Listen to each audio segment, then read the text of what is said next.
Hello, Peakers, and welcome back to the Plot Peak podcast. I am one of your co-hosts, Miranda.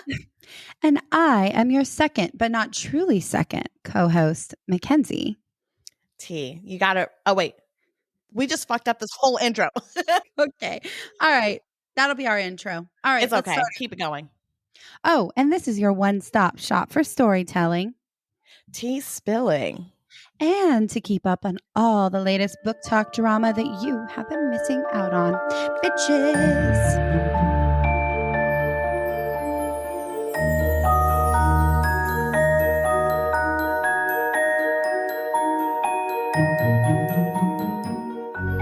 Slay. Any life updates? It's so lame, but I'm really excited about it. I got a new budget notebook and Ooh. I spent like 3 hours yesterday going through each and every one of my bank transactions for the last 3 months, budgeting my usual expenses and making a financial plan for myself for 2025. Wow. That sounds very put together of you. I love It was stressful, but also equally satisfying. So I found out that I do, in fact, frivolously spend often. Yes, no, that is also one of my main issues as well. The thing I have a problem with my budget planners is that I'm like, this is so repetitive because either I'm not spending any money at all and it's just like the routine stuff that I'm always spending on. I'm like, why do I have to keep filling this out? Or I go crazy and I spend so much money that I'm like, I don't want to write this down and like face the consequences, you know? Yeah, it's more so I like to do it every now and then for me to like recognize what I'm regularly spending on. Because I'll find myself, I'm like, oh, well, I spent $300 on DoorDash these last 2 months. That's crazy. I need to chill out. Or it'll be like, oh, these 2 subscriptions I thought that I canceled are on there. That's what I like. Because I canceled like 4 different subscriptions yesterday as well. So I have heard, we are not sponsored by this, but we should one day, of Rocket Money. And it's one of those apps that kind of like tracks everything that you have repeat transactions on. And I feel like that would be so useful because I'm pretty sure I had at one point 2 Hulu subscriptions and don't know how that happened. crazy. I tried to use Rocket Money for a while. This was like a couple years Oh, you ago, did? though. Yeah, I liked it, but I also felt like there was like a paid subscription that you had to use to actually benefit from all of the features, which How I'm like, so ironic. you want me to get rid of my subscriptions by subscribing to something else? That's kind Sounds of what fake. I was afraid it was going to be like. And that's why I never actually delved into it. But I was like, it seems like a good idea in theory. In theory, it seems to make sense. I think that I would probably benefit from it, but also you really only need it for that beginning, like initial kind of get go, like I want to go through and cancel all these subscriptions and stuff. And then after that, I feel like you should be able to go back to the free version, but then you I can't. agree. Yeah, that's kind of fake. Yeah, what's the point of having to pay for that continuously? No, stupid. Anyways, stupid. Sorry, Rocket Money, but still please sponsor us if you'd like. This is us just giving free, honest criticism, okay? Feedback. You guys, if you're a real business, you would want to improve, right? So. Yeah, but I love the idea of it. Please sponsor us. In my life updates, I had a recent consultation in this past week for liposuction. Ooh, and I know that might sound like a, who? What? Why are you getting lipo? It's for my chin, okay? Why are you saying because you're so skinny? No. Anyway, go on. He said, why would I be getting liposuction? Let me tell you. You bitch. This lore of body sizing is very deep in our relationship. So just know that this goes back very far. Anyways, no, it's for my chin. And I know that I, traditionally speaking, have a relatively athletic body type, right? Okay. But my chin does not match the whole package. And so I'm trying to get my jawline snatched. Okay. I had this cute little packet right here. And the plastic surgeon even noted it. He was like, let's look in the mirror real quick. Let's see what we're working with.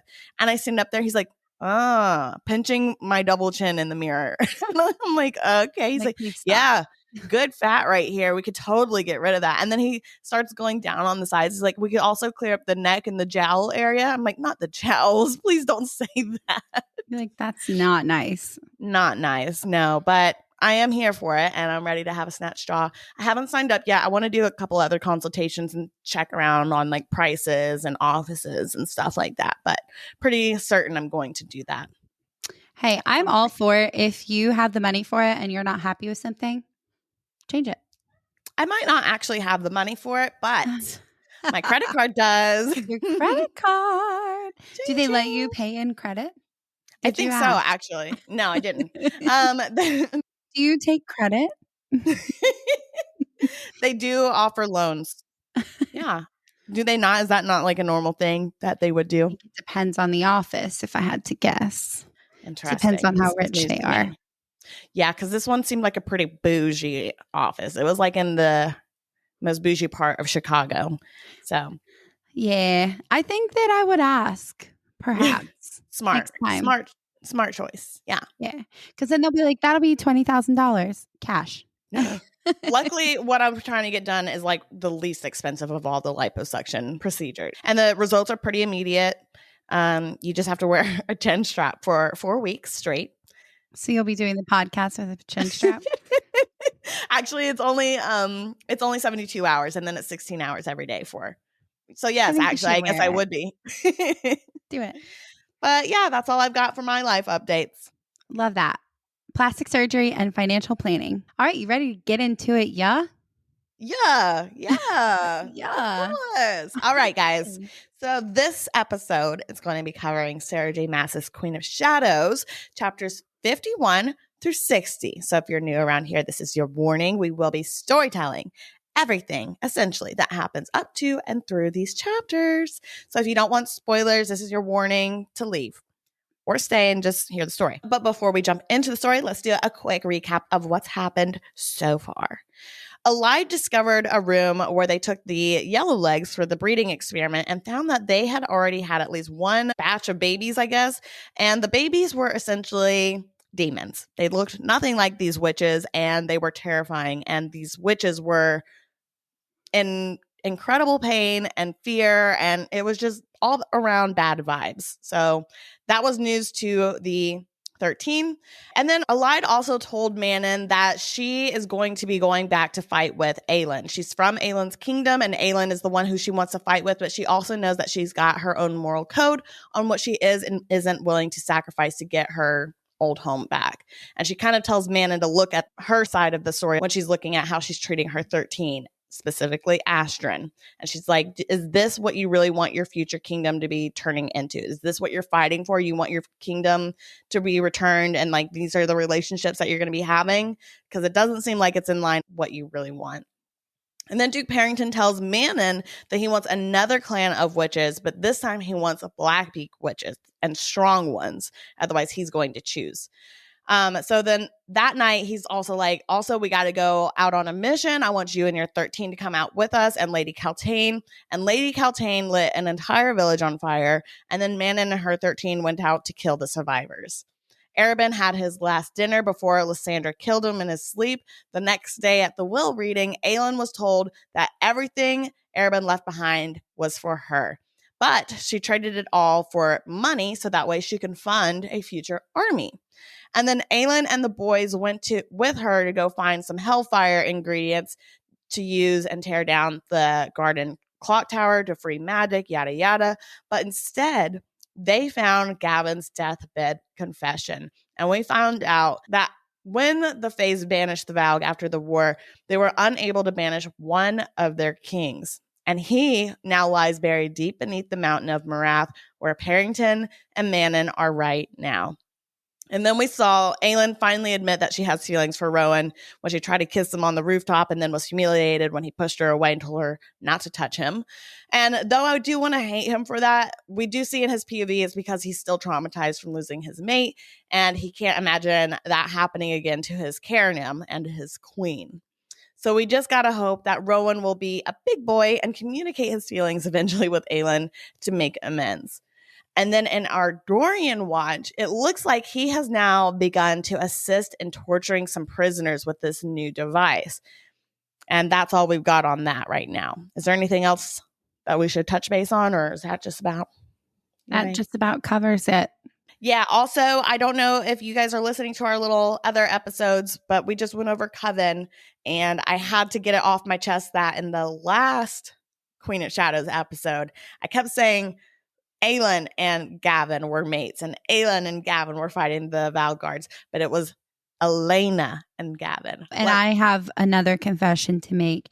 I was Ooh. editing this podcast at work, so I would have tried to fix that had I noticed it, but I'm so sorry I didn't. You are scooting on thin ice, second co-host. Okay, well, some of our other co-hosts could get the names right. Wouldn't have to be so worried about it. It's really not that surprising, though, because this co-host doesn't even know how to say most of the names. So really, it doesn't really matter. Did anyone even notice? Probably not. All four of you. Who noticed? No one wrote in about it. You're right. You're right. All right. Okay. So we're going to start off in Morath. This is the day after the village raid when Manon gathers her 13 to discuss the new demand from Duke Harrington.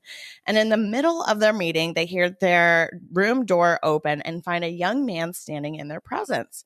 And without hesitation, a wave of darkness crashes out of him and into all of them, causing all of their worst memories to surface. Manon was able to shake out of this vision, but she's still left in darkness with her 13 screaming in ways that she's never heard in the 100 of years that she's been with them. She sprints through the darkness until her nails wrapped around this man's neck, ripping through his skin, and his darkness fell. Astrid jumps in to help keep him pinned down while Manon is trying to interrogate him for answers and figure out why the fuck he's here.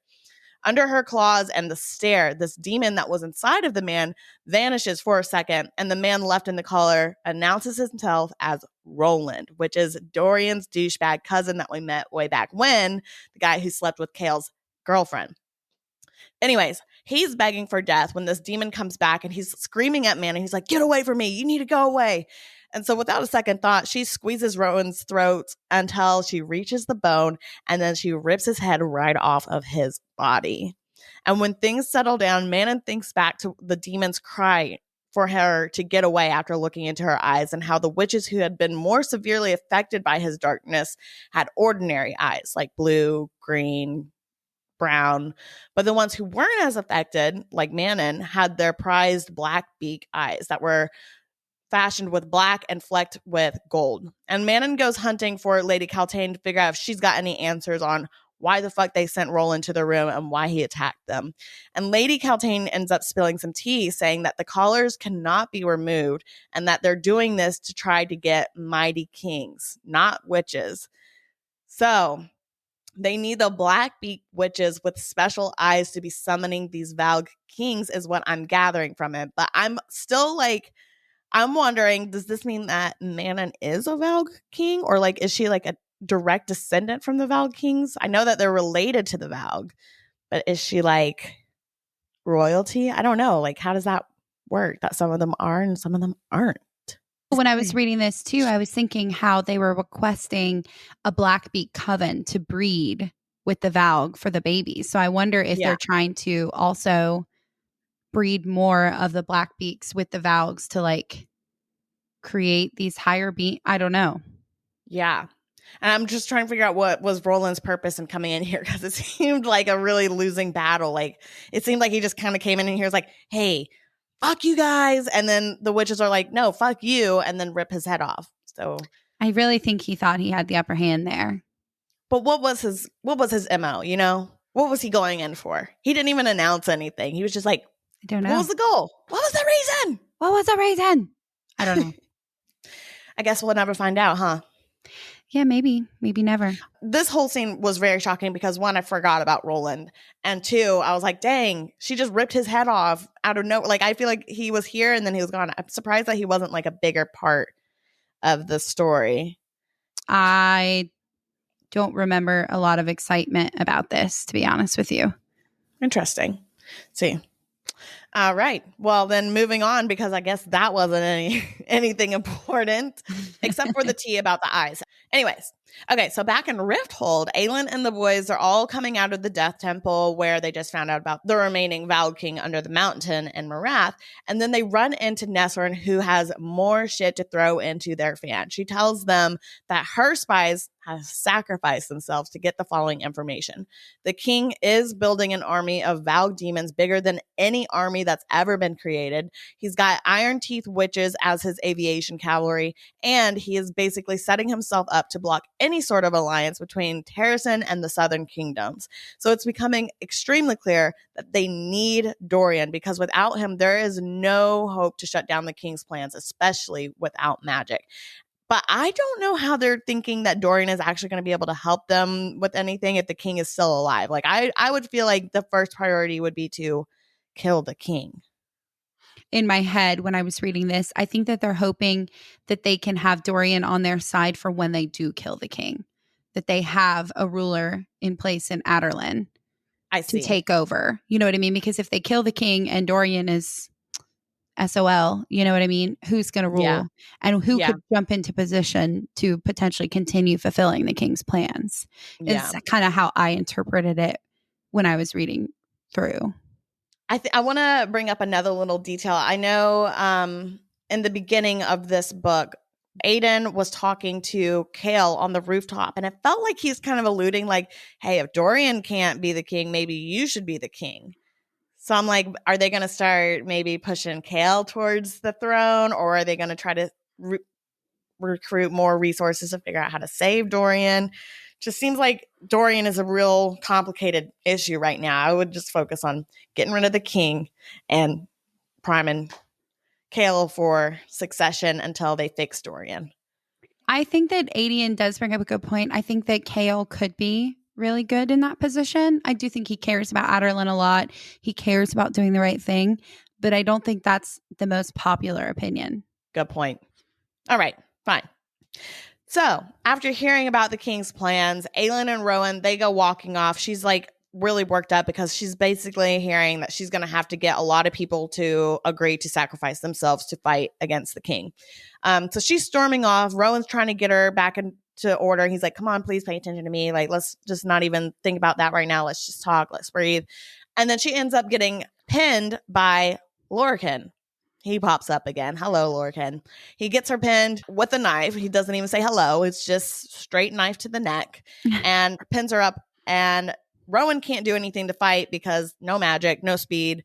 And basically, if he did try to make any moves, Lorcan would probably just slice her throat. But he wanted to give them a little bit of secret, a little bit of tea to spill. Turns out he wasn't actually sent here by Maeve. He says he was here on his own little secret mission because the ruby ring that fell out of Aethel's sword, the one that she gave back to Maeve before she left, like in trading for Rowan, it was forged and blessed by Mala, the sun goddess, and the ring granted anyone who wore it the immunity from the Valg's powers, and they never had to worry about being enslaved by a word stone. So Lorcan believes that if Maeve had that in her possession, she would stop at nothing to try to get the remaining word keys, and then she would become a terror of a god for her whole country. So he stole the ring back from Maeve, and he came here to find Aelin and Rowan, and he wants to give them the ring in exchange for the word key so he can destroy the keys. And he's saying that this isn't an act against the blood oath to Maeve because actually he's protecting her if you think about it. And I think that this is a great loophole to do the right thing. But the question is, do we really want to trust Lorcan? Because he seems kind of shady. Why didn't you just say this in the beginning? You know? No, and also if his whole agenda is protecting Maeve, I already don't trust him. Because fuck Maeve. Yeah, she's a bitch. Literally. Yeah, no. And so is he. So no. No. We don't trust him. Hate. Loathe entirely. I bet, though, Aelin feels so dumb right now being like, I gave her something that would have been so beneficial for us. But it's like, how was she supposed to know, I guess?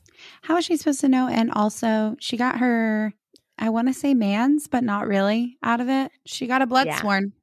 She got her cousin. She got her hot cousin out of it. He's so far away. He's so far distant. Please stop saying that. Best cousin ever. If you want to get to him, you're going to have to go through me. You. Yeah. Okay. So Lorcan, he disappears into the night after this to let them think about his proposition to trade the word key for the ring. And then Rowan and Aelin go back to the room, and Aelin can tell it's taking everything for Rowan not to lose it right now. He's so pissed that he allowed Lorcan to get her into such a dangerous position after all that. And so he goes to take a bath, he cools off, and when he gets back in bed, Aelin is waiting to talk. And she's like, come on, let's be civilized people. Let's try to talk about our feelings. What's going through your mind?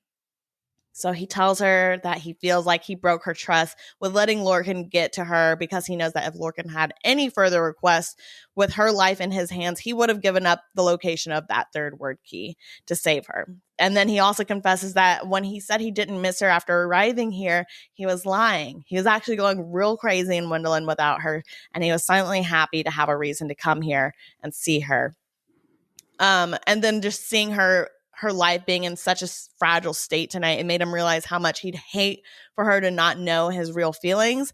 And he goes on to say, if it was death separating us, I would find you. I don't care how many rules it would break. Even if I had to get all 3 word keys myself and open a gate, I would find you again, always. He slowly takes her hand and raises it to his tattooed face that he previously just threw her hands down for touching before, showing his complete trust in her and his vulnerability. And then she slowly tilts her head back to expose her throat, showing him that the trust that she will always have in him and telling him that she would never allow anyone near her throat. He bites her neck and he can scent her desires coming in between her quiet moans. Unfortunately, Rowan has to put a stop to this building moment, but this time when he stops her, it's in a much better way than when he pushed her on the rooftop. This time he tells her that the walls were simply too thin and he doesn't want an audience to hear her when he makes her moan. It's about freaking time they did a little something. Golly. Golly, what a Been waiting whiplash. forever. From leaving her crying on a rainy day on the rooftop to this, what a 180. And then guess what? The reason why is because she didn't put herself in danger, but she was in danger. So ladies, if you want attention and your man to confess their love for you, just get held up at knife point. Yeah. I mean, the worst that could happen is you die. The best that could happen is you get the man's. So, weigh your options. How good is he? Is he as good as Rowan? Probably not. Probably not. What were you going to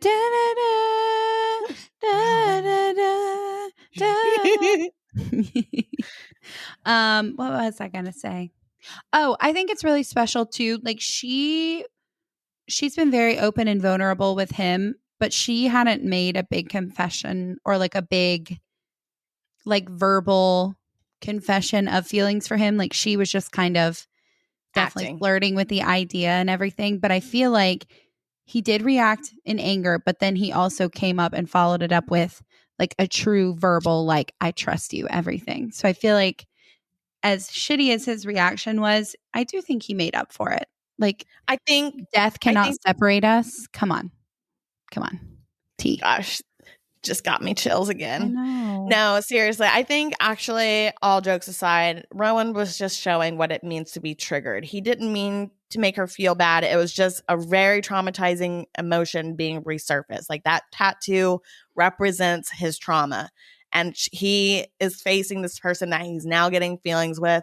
And he's just afraid for that trauma to repeat and happen again to a new life partner, a Karen M partner, and his new queen that he's sworn himself to. So that was truly just a triggering moment. And I think he collected his thoughts and he was able to verbalize them. And I think that's all you can really ask for when somebody does get triggered, is just giving them that time to process why they reacted the way they did and be able to talk about that moving forward.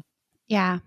Well, and he was mean about it for sure, but he also came back with something much, much more valuable that I think Aelin, that's all she wanted to hear from him too. So, growing pains. Growing.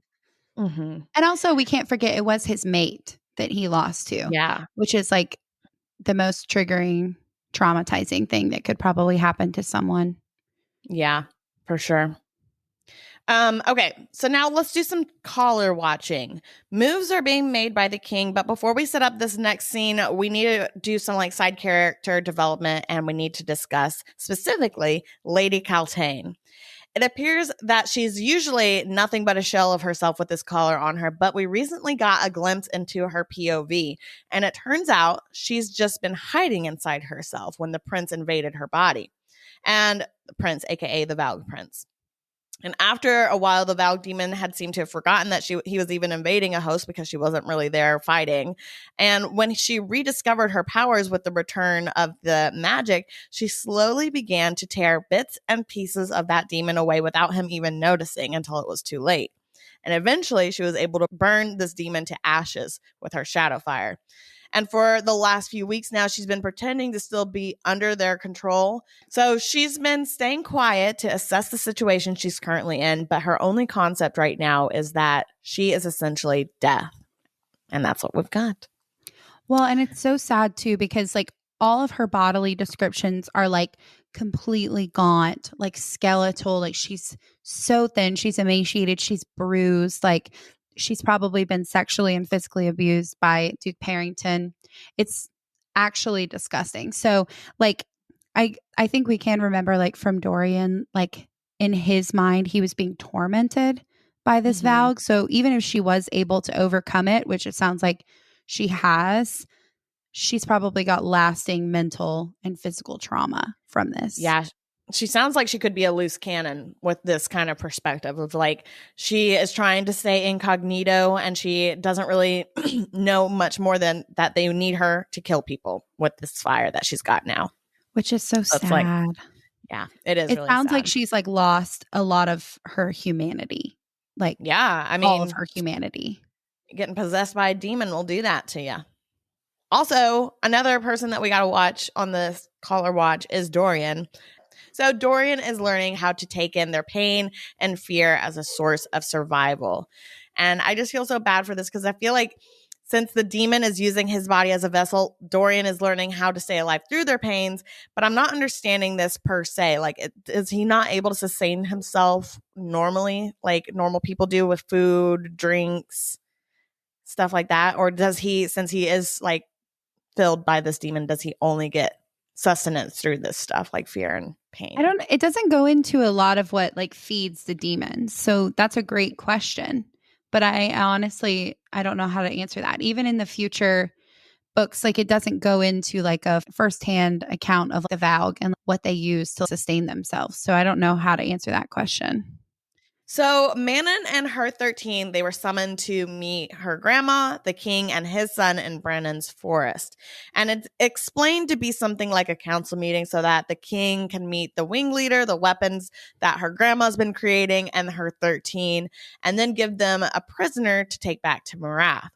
But off on the side, Aelin and her crew are setting up to ambush this meeting because that morning they were told that the king's men had taken Lysandra as prisoner thanks to one last card up Arobyn's sleeves selling out Lysandra's bloodline. Somehow he knew about that, and somehow I guess he was prepared for this off chance that she would kill him. So they got her. They get there and they see the 13 and their wyverns, and they are appropriately terrified of them, except for Abraxos, who they did see lying on his belly, burying his face in a bed of wildflowers. You good boy. So sweet. So sweet. He's just having a good time. So Aelin is watching as the king and the matron of the Blackbeak ordered Manon to stay outside of the carriage as they reviewed this mysterious weapon. And while Manon was outside, she noticed Dorian was staring at her and giving her like the little flirty smiles. So she walks up to him and she politely asks, she's like asking him if there's a reason why he was smiling or if he just had a death wish. Fair question. The demon in Dorian is telling him to stay away from her because she's got the eyes of the Valg kings, but of the demon and the demon masters. This whole time, though, the demon is trying to get Dorian to run away, but Dorian is infatuated by Manon's beauty and the fact that he can actually hear himself think and talk around her, while Manon has been deciding if she should just put this poor boy out of his misery or not. So she asked for his name, and he says Dorian, which is the first time that he's been able to recall who he is in the longest time since he's been, possessed. And I'm like, yay, this is great. I feel like there's just something special going on with Manon right now. Like, I already knew there was going to be something special about her, but the fact that these demons are afraid of her whenever she gets close to them, and the fact that Dorian is able to know who he is and have like a relatively normal conversation around her, that's a new development. Is this the part that he talks about bleeding whatever color? Yeah. Yeah, because she asked him. So yeah, I think it could be something with Manon. I also think it could be like in his mind, he's like, ooh, love her, love this little witch. And he was basically like, she asked him, she said, what color do you bleed, Prince? Do you bleed red or black? Like, are you like because of the demon? collar? Yeah, but are you like a demon or are you a human? And he was like, I'll bleed whatever color you want me to, witchling. Yeah. Oh my No, God. I hear a lot of people talking about that quote, but I'm like, I'm not as like swooned by it as everybody seems to be, because he's just now meeting her. I'm like, what is that? I thought that he was just being a smart ass. You just have to maybe keep reading. I don't know. That's all I'll have to say. Okay, fine. Well, I know that is a big moment. I did not put that in the script because I was like, I think he's just being a smart ass. But I now know after being on TikTok that it is a big moment for some reason. Well, it is a big moment because that's the first time he's actually broken through as him. And he even in his head is like, I feel like myself. And he's like very into this witchling. He's calling her that in his head. So cute. Love it. But regardless, I do think this was like the biggest like defining moment for him and also for Manon to be like, oh, like he's got this collar on, but he is definitely in there. And that's why she asked him, do you bleed red or black? Mm-hmm. Yeah, that's true. Anyways, so in Aelin and Kale's perspective, they're both watching this whole interaction with Manon, but from their POV, they only see the demon controlling Dorian. They don't see their friend. And they're also here for Lysandra right now, so they can't really deviate from this. They have to focus on Lysandra. So they devised this plan to have Nesrin and Aiden go spook these wyverns and draw the attention away from the prison carriage. Aelin goes in, she unlocks and gets Lysandra out while Rowan is killing the remaining guards. And then they all run back into the thick of the forest before the witches and the king's guards return. When they all meet back up, though, Kale is missing. And Aelin is like, Lysandra, where the fuck is he? Because he was supposed to be with you this whole time. And she says that he said that he had to go kill Dorian. I'm so sorry. What? So we switch over to Kale's POV. We see that he's running and he's spiraling about how he's got to kill his best friend when he runs into the clearing. And instead of finding the King's Court and Dorian, it's the 13 wyverns and Iron Teeth witches. Fucking Kale is always getting caught in some way or another. He is so annoying. He's that guy in their team. So Nesrin takes Lysandra back to safety while Aelin, Rowan, and Aiden are running after Kale's scent, where they eventually run into the witches and find Manon gripping Kale by the throat with her iron nails. The witches found the carriage Lysandra was in, and they noticed that it was empty, and they're like, hey, let's do a trade. We'll give you Kale back for our desired prisoner. And Aelin is like, no, you should take me because I'm Aelin Galathinius. And Manon is like, oh, okay. So you're the person who I've been hearing about. Okay, I'll just take you.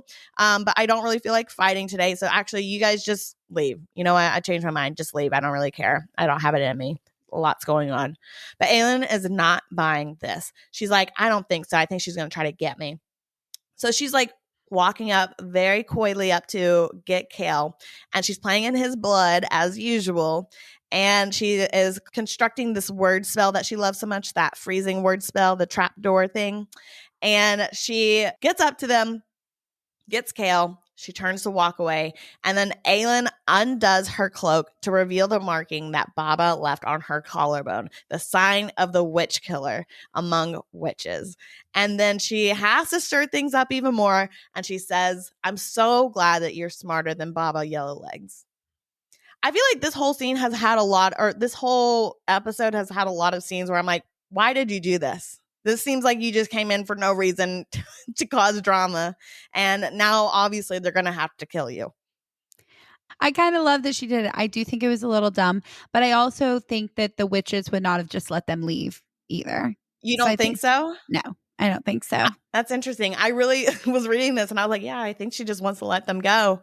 When have you ever known Manon to be like, you know what, just let him go for I funsies? think she was just having like a really rough day meeting her grandma, who was being a bitch to these mortals, and then seeing Dorian, who was interesting and kind of coherent within the collar. I think she's just kind of processing a lot right now. And I think she's just like, I don't have it in me to keep playing these games. I don't even know what I'm fighting for myself.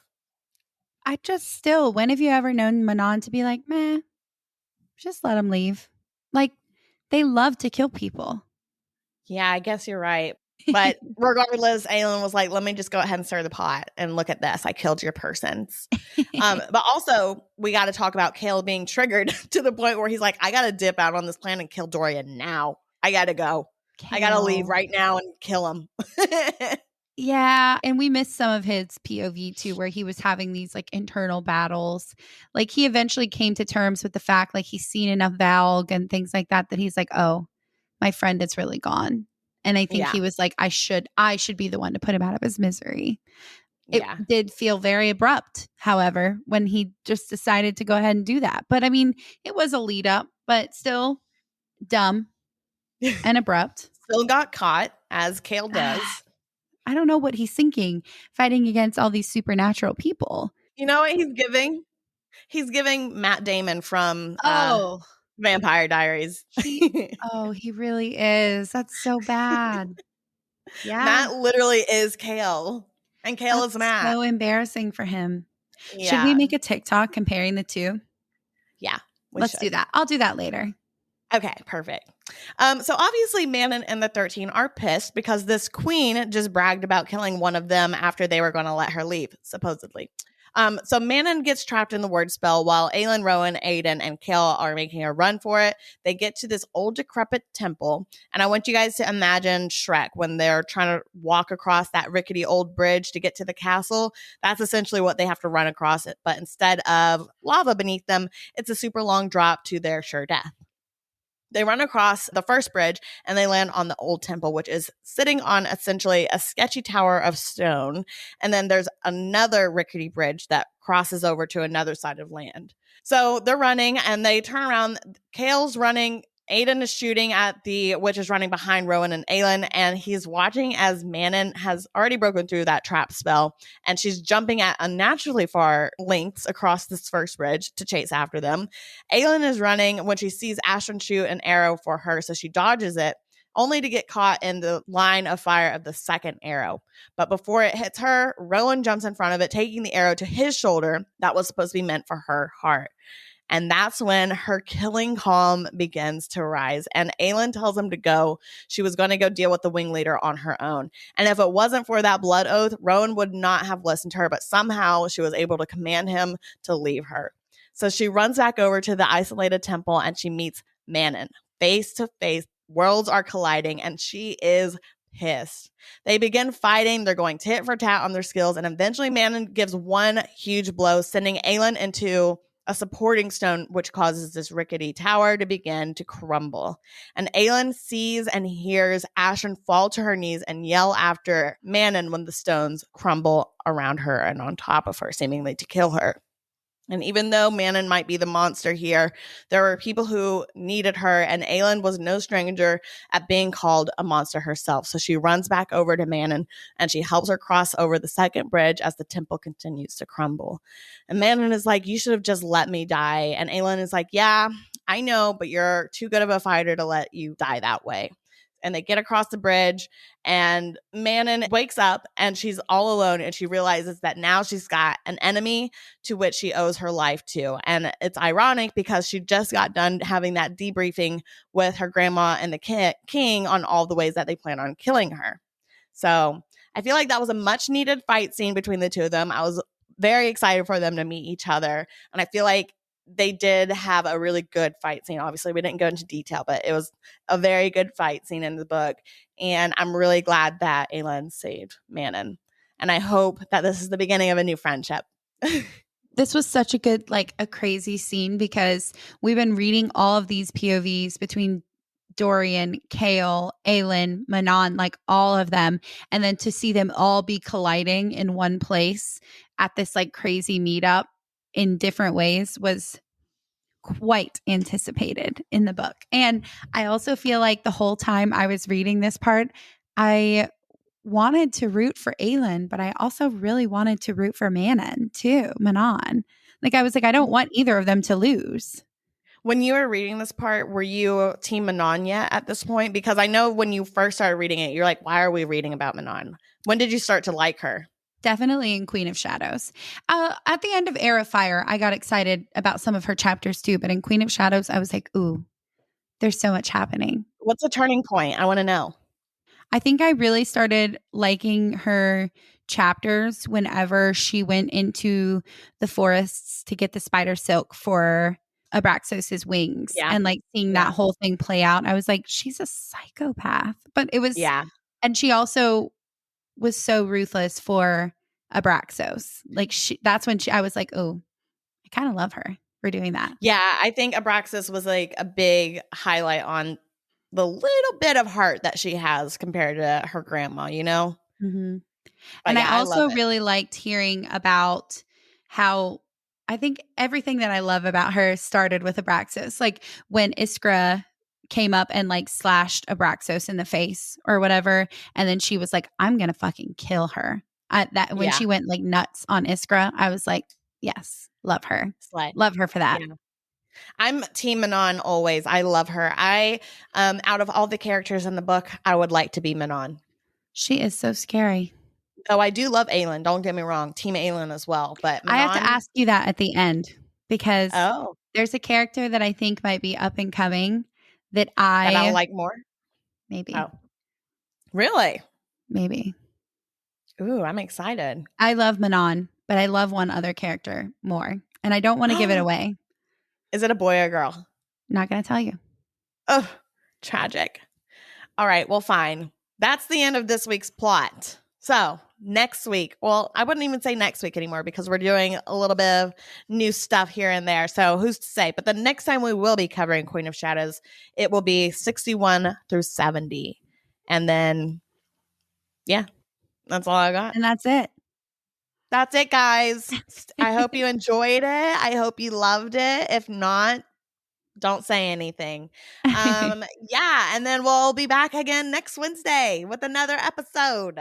Be sure to follow us on TikTok at plot.peak and Instagram at Plot Peak Podcast for all things Plot Peak and memes.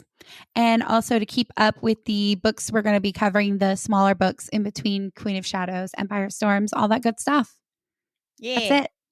Have a good day, guys. Love ya. Bye. Love you. Mean it. Bye.